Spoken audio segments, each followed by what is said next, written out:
Hi, I'm Victoria Seed, and I am coming to you from the Vesta Approach in Manchester, in the UK. My job is to help women who are affected by a loved one's addiction.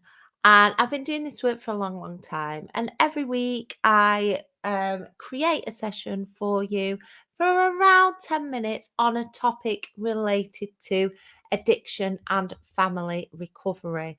Now, I actually have a free group and it's called Not My Addiction on Facebook. This is a community for women just like you who are living with either a partner, an adult child, maybe a child, alcohol or drug use that is becoming a problem for you all, or you may have been living with it for a long time.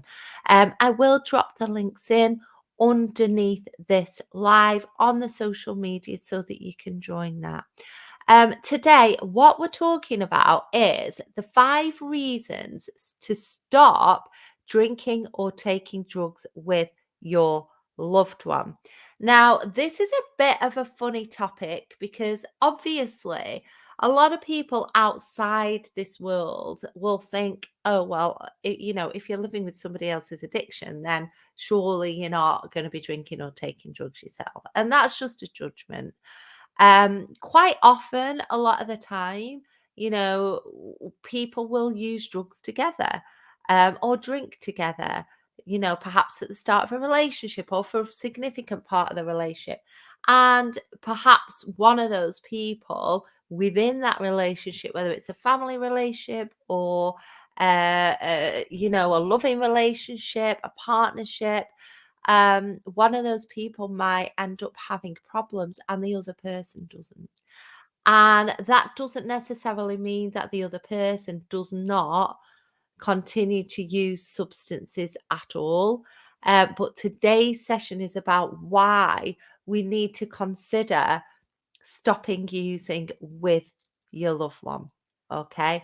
So if you sat there cringing, thinking, oh my gosh, don't worry. Just remember that none of this is your fault. Nobody's to blame for addiction.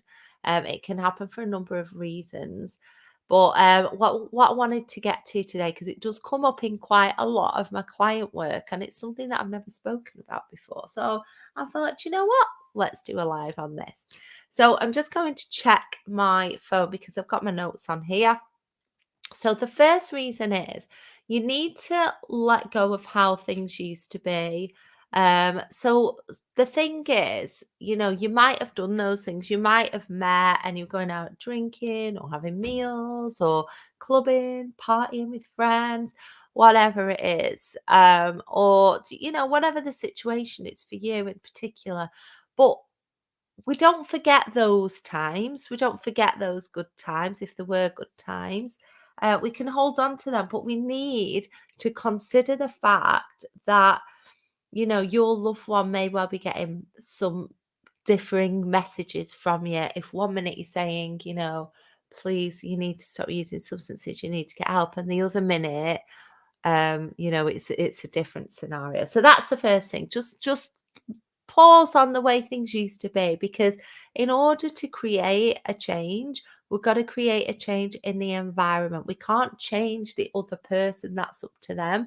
But what we are in control of as affected family members, friends, and partners is us and the environment in which we are living, in which we are communicating with the person that's using substances. Number two is triggers and cravings. So, triggers and cravings, there were certain people, places, things, music, even sometimes food. There's lots and lots of different ways that people can experience triggers and cravings for alcohol and drug use. So we've got to get in tune with that a little bit and think about, what are those triggers for your loved one? Have you had a conversation, or have you got an idea of what those things are? So, for example, a lot of people that I've helped that are using cocaine, for example, a massive trigger for cocaine is alcohol use. So if you're thinking, well, y- I'm not going to use cocaine with them, no way. But then you possibly start having a drink with them, then that can be a trigger to cocaine use. So we've got to consider this, haven't we? Because if you really want things to change, is that the best thing for your loved one? To kind of be potentially a trigger for them, or may perhaps encourage, not encourage, but end up in situations that could be triggering for them. And remember, I'm not blaming you for this. It's just things that we need to consider if we really want some change. Number 3, how would you feel? So, how would you feel if people knew that you had a problem with alcohol or drugs, or you were in recovery, the same thing, um, and then people were using and drinking around you? How would you feel in that situation? Have you asked your loved one how they might feel in a situation like that? And just consider that a little bit. Put yourself in the other person's shoes, because when we do that, we can think about what they're seeing, hearing, and feeling, and how that might feel for them. Number 4 is those mixed messages that I've just referred to earlier on. So it's quite confusing if 1 minute we're saying, um, don't use substances, you need to cut down, you've got a problem, whatever it is you said to your person, and then the next minute we're like, oh, do you fancy a drink? I mean, might that be a bit confusing? I know it would be for me, and sometimes it's because we want to do that. And it is pretty selfish. It is usually for purely selfish reasons. But we're giving mixed messages there, and we need to be consistent. We have to give a consistent message. I'm not saying, because this is all up to you. I'm just giving you some ideas here from what I know as a drug and alcohol practitioner, as somebody that's worked in this field for 2 decades. So what we've got to think about is like, what what's going on for them when we're doing that? And are we actually being a little bit selfish because it suits us to do that? What do you think?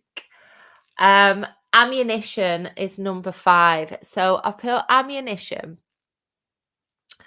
People who have problems with alcohol and drug use will use pretty much anything in most circumstances against somebody when they are interfering with their alcohol or drug use. So if you are using substances yourself, or you've had a bit too much, or whatever it is, and then you speak to them about stopping their substance use, the likelihood is that that is going to come back to you as a defense mechanism.